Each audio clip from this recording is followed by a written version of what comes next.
Welcome to the Ideal video series on frequently asked questions. This is a series of short videos to explain how to approach common scenarios, model specialized BMPs, or troubleshoot typical issues. This video answers the question, how do I install Ideal?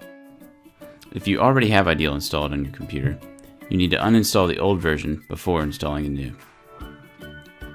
The simplest way to do this, and the most common across Windows operating systems, is to open the control panel from the Start menu and choose Programs and Features.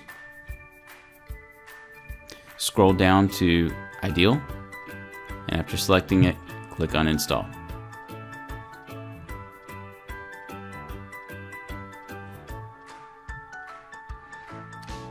Once the old version is uninstalled, download the setup files from the link in our email and save them to your desktop or somewhere else on the hard drive. Open the saved folder and run the setup.exe program. The wizard will guide you through the setup process.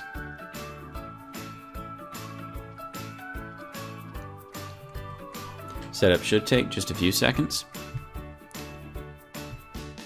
And when you're finished, you can find Ideal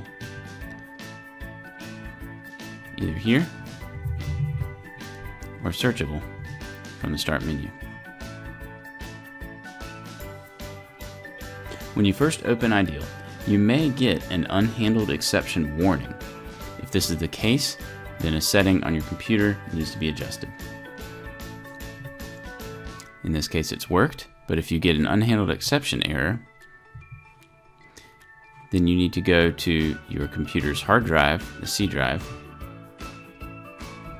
go to Program Files, x86, scroll down and find StormOps, right-click on the Ideal folder and choose Properties. In the Security tab, click Edit.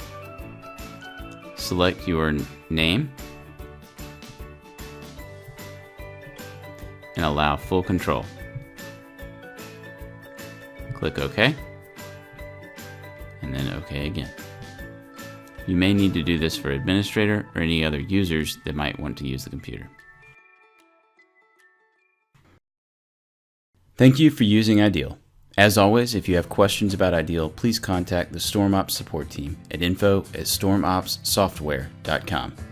Also, visit our website and follow us on LinkedIn to get the latest news on support and new releases.